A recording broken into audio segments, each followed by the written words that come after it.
Welcome back to ProVia. My name's Todd Gibson. This is Conrad Mast. Today we are going to demonstrate for you the basic installation of a ProVia casement window. To begin the installation process, you should check the existing size of the window and match it up to the size of the opening in the home. Okay, you can use the labels on the box or use the window. Remove the packaging from the window and check the window for damage.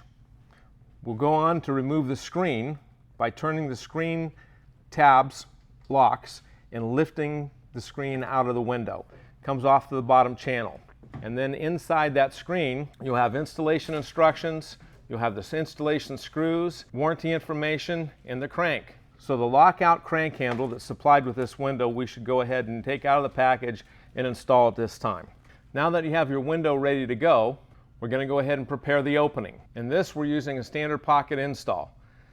We have exterior stops. Make sure that our sill is level, and we can place shims on the sill here to level this up. So when we set our window in, the window will be level. Also check for plumb here, and you'll also want to check for square. Those things will affect how the window lays in the opening. Now we can set the window into the opening. We're going to start off by shimming the sides of the window. Now, we're going to shim at both the sill on both sides and the header at both sides. Position the window in the opening well and make sure that our clearances are good. Now, don't over shim these. And when we're using shims, we're using the shims tapered against each other. So as the shims work, we want them to not roll the frame.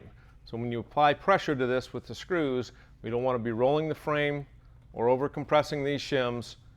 Now we can go ahead and unlock the window, use the crank to open the window and expose the installation screw holes.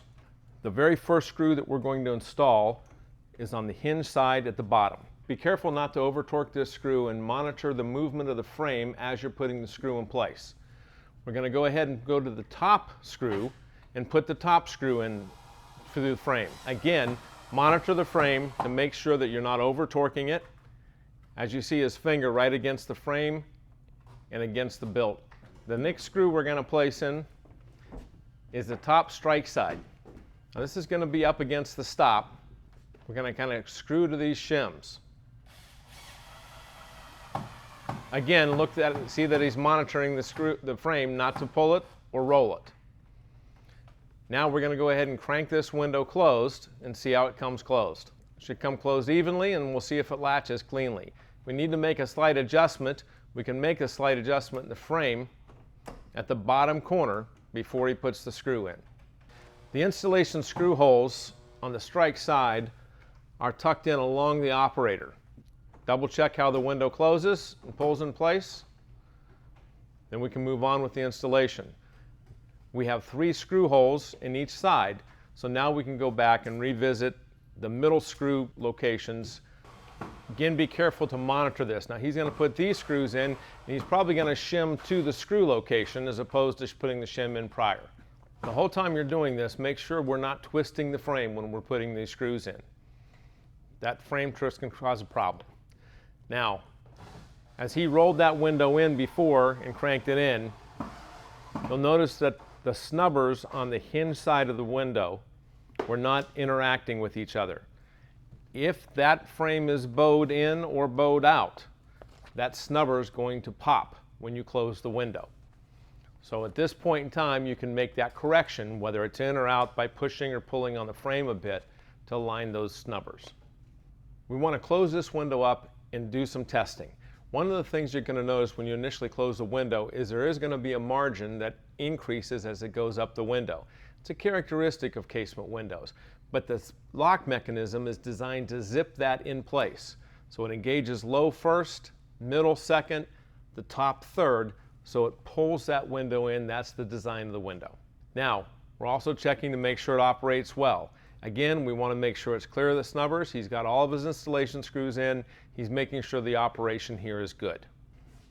You make minor adjustments to the window to move it back and forth in the opening by using our adjustment wrench. Now the adjustment wrench goes onto a cam that moves back and forth, so it's going to take the mechanism from side to side to make adjustments at the head and at the sill. In addition to that, we can also go to the lock bar and make adjustments on the lock bar. The lock bar pins that come out are also on a cam, so they can be moved inboard or outboard just by rotating them a quarter turn at a time. Once we're done with the installation, now we can secure the lockout crank handle. Tighten the screw on the back side of it to secure it onto the operator. And notice that the function of this, you have to depress the latch and then fold it over. Nice thing about that is this crank handle stays open as you're trying to crank it shut. Please teach your customer how to operate this crank and the lockout mechanism on it. Now that we've finished the installation, we're going to remove the Energy Star label and apply it to the back of the warranty information that you pulled out of the packaging in the beginning. Give this to the customer and talk to them about the Energy Star. Now we're going to set the screen into the opening. We start by setting the bottom into the track and then tilting the screen into the window. Use a coin to turn the screen retainer and lock it into place. For Conrad Mast, myself, and all of us at ProVia, thank you for watching our casement install today. For more information, please look up ProVia.com, or you can call customer service at 800-669-4711. Thank you.